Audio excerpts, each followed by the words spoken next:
Demon Emperor Chapter 529. Ang nakaraan, sinuokan ng mahal na emperador ininom niyang gamot. Dahil mainit ito at napaso siya. Nung tingnan niya ito may halong lason na nakakamatay. Nagpapatuloy. Habang kumakain sila sa hapagkainan, patuloy pa rin ang pagsusuka at pag-ubo ng mahal na emperador. Pati yung hinanda nilang manok ay napatayo rin.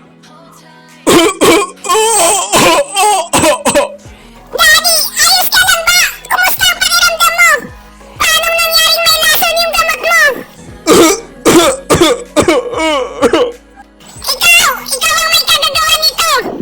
Ano ako? Hindi ako! Wala akong kinalaman dyan! Matindi na ang pag-ubo ng mahal na emperador. Malala na ang kalagayan niya. Nasa stage 4 na. Itay, matanda ka na. Kailangan mo nang magretiro.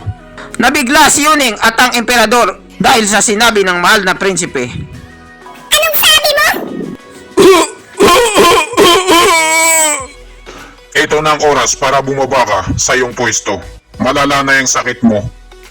Hindi kagaya ng dati na may lakas ka pa. Kaya mag-resign ka na lang.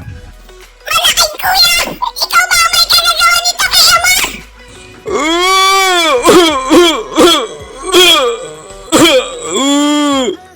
Ha ha ha ha! Ako nga! Pinalagyan ko ng lason ng gamot ni Ama. 7 graduate ng lason. Sobrang lakas nito. Wala nang gamutan. Sa oras na makain mo to, hindi ka nasisikatan ng araw. Napakasama mo kuya! Bakit kuya? Bakit kailangan mo pang lasunin ang ating amang emperador? Yuning, ang ating amang emperador ay tama siya. Masyado ka pang bata para makialam sa mga usapan ng mga matatanda. Wala ka pang kamuang-muang sa mundo, kaya mas maganda huwag mo nang alamin. Yan ang makakabuti sa'yo. Ayoko! Gusto kong malaman! Gusto kong malaman! Sabihin mo sa akin kung ano ang naging posibleng dahilan! Anong rason mo na nagtulak sa'yo sa pagpatay ng hari? At pinatay mo ang ating ama! Gusto mo talagang malaman? Gusto mo talagang malaman? Sige, sasabihin ko na sa'yo! Tinatawag mo tong pagpatay sa ating ama at pagpatay sa hari.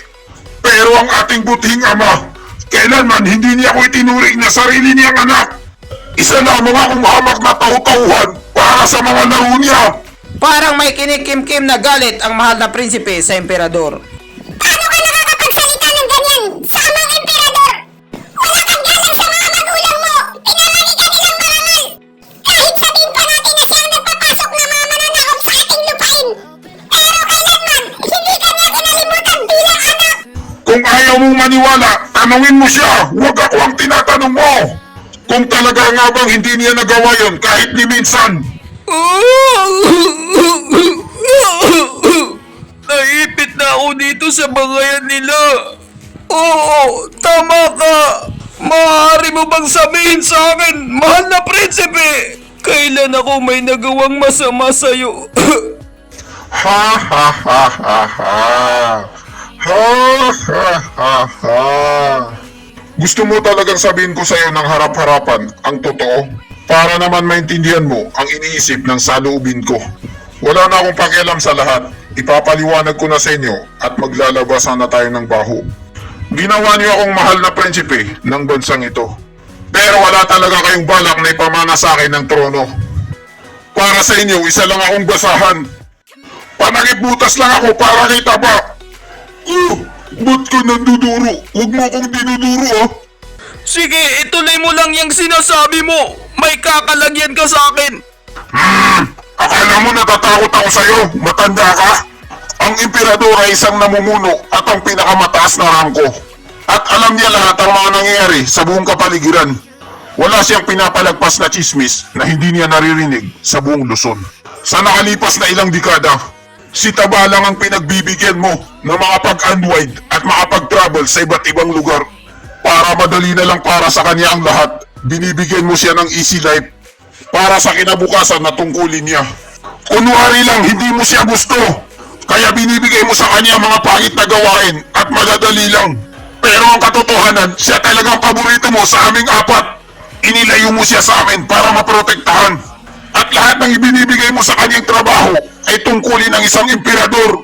Sa mga tuwid, Masyado mo siyang ini-spoiled. Samantalang ako, ang dakilang mahal na prinsipe. Ako lahat ang sumasalo ng mga akusasyon. Problema ng bansa, ang kahirapan. Dala-dala ko yun sa likod ko. Dahil nakapangalan sa akin ang susunod na emperador. Kaya galit sa akin ang karamihan na gustong agawin ng trono. Kasama na yung mga buzzers. Tapos sa bandang huli, malalaman ko na lang na papapalitan niyo lang ako. Tapos ilalagay niyo na lang ako sa gilid basta-basta. Paano na ang pinaghirapan ko, mga sakripisyo ko? Ni-real talk ng mahal na prinsipe ang kamahalang emperador. Lalong lumala ang sakit ng mahal na emperador. Nalason na nga siya, tinira pa siya ng emotional damage. Hindi na siya makapagsalita at nag-iisip ng isasagot.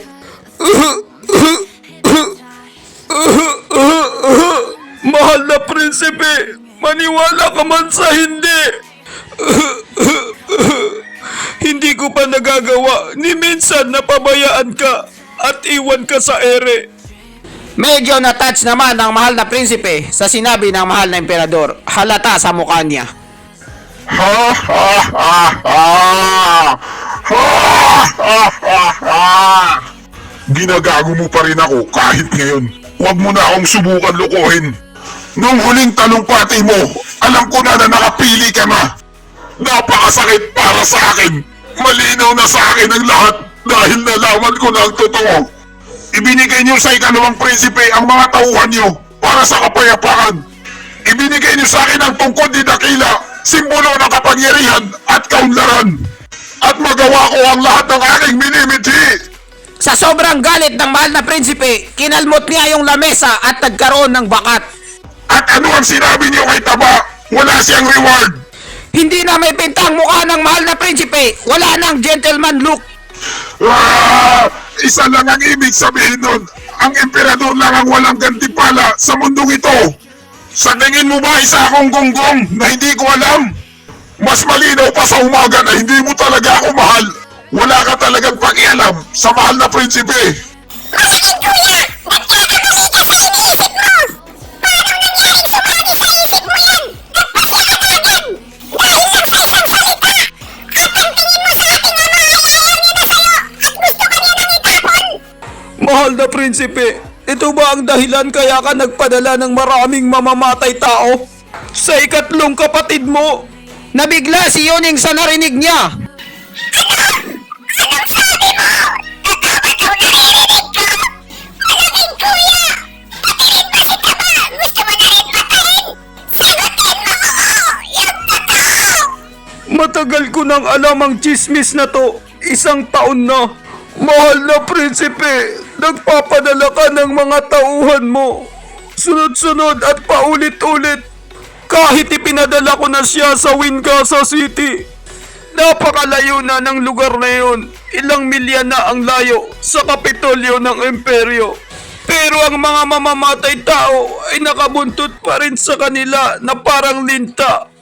At ang huling naging talumpati ko ay yun ang nagtulak sa'yo para lalong tumindi ang pagnanasang mapatay siya. Alam mo ba na ang kapatid mo ay never pa niyang sinabi sa akin yon? Pero sigurado ako na alam niya at may kamalayan siya sa mga nangyayari. Di ba tama ako, Taba? May tama ka sa utak, amang emperador. Pero bakit hindi mo sa akin sinabi? Ba't ka naglihim? Ama mo ako, maintindihan kita. Alam ko nga ito, pero wala akong ebidensya. Hindi sapat ang salita lamang. Ang tunay na lalaki ay marunong maghintay. May jowa dapat, katulad ng isang hari.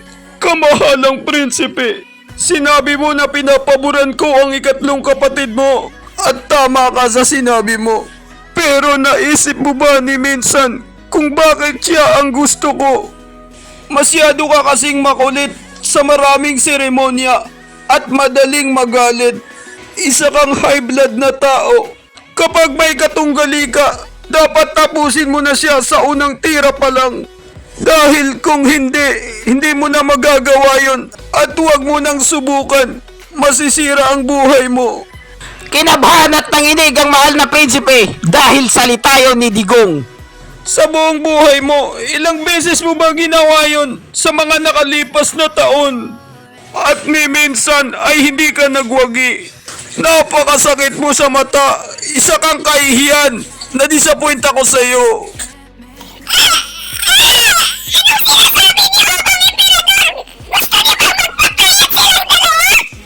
Yuning, ito ang dahilan kaya nilalayo kita sa kadiliman.